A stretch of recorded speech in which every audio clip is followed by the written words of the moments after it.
Ahoo, armas kaasrändur. Mina olen Niida ja istun ja räägin täna siit sinuga siit roosipõõsast. Ja võib-olla sa oled ka märganud, et elus nii nagu roosipõõseski on okkad ja on õied.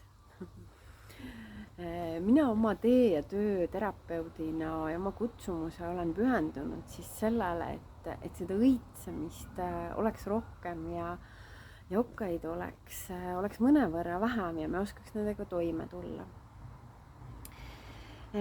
Mis siis takistab meid alati õitsemast? Takistab see, et meie sees on hirmud. Kust nad sinna saavad lapsepõlvest või eelmistest eludest, valulikest kogemustest. Aga hea uudis on see, et nendega on võimalik tööd teha ja neid on võimalik tervendada. Et võib-olla sa oled ka tähele pannud, et on justkui kaks vastandlikku hirmu meie sees. Üks on hirm üksinduse ees, hüljatuse, eraldatuse, äratõugatuse ees. Sellega kaasnevad tunded nagu ebapiisavus, väärtusetus, tunne, et mind ei armastata ja nii edasi. Et võib-olla mingitel hetkedel ka sina oled seda kogenud.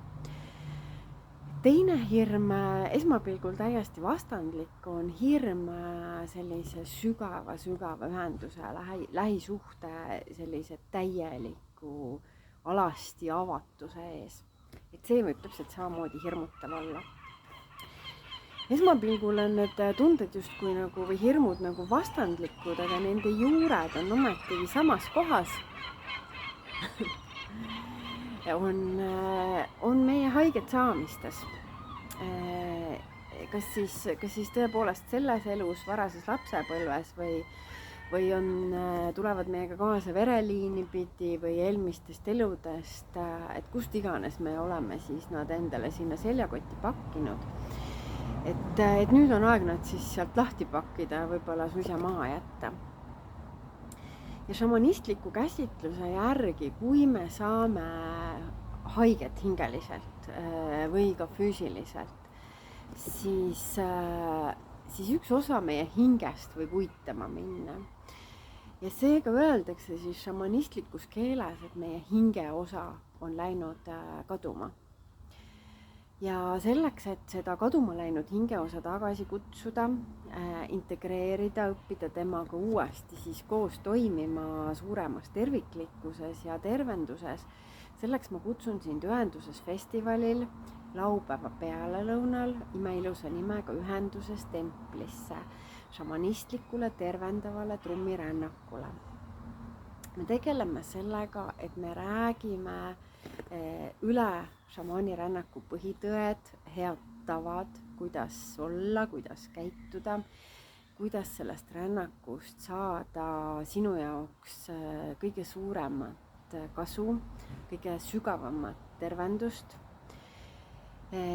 Põhitegija sellel rännakul on loomulikult see imetabane trumm, mille vibratsioon iseenesest juba on tervendav, aitab esile kutsuda muutunud teadvuse seisundit, milles siis tervenemine on süvatasandil ja alateadvuse tasandil võimalik. Trumm juhatab sind sinna, mis sellel hetkel sinu jaoks on kõige vajalikum, kõige õigem, kõige tervendavam.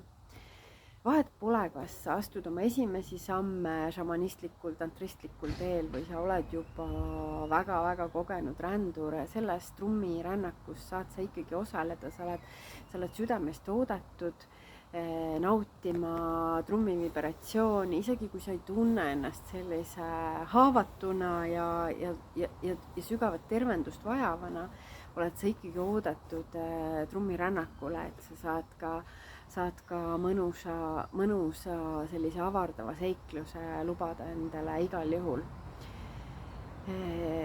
Niisiis, Ühendusfestivalil, Ühendustemplis, Niida olen, kutsun sind trummiga rändama laupäeva peale lõunasööki.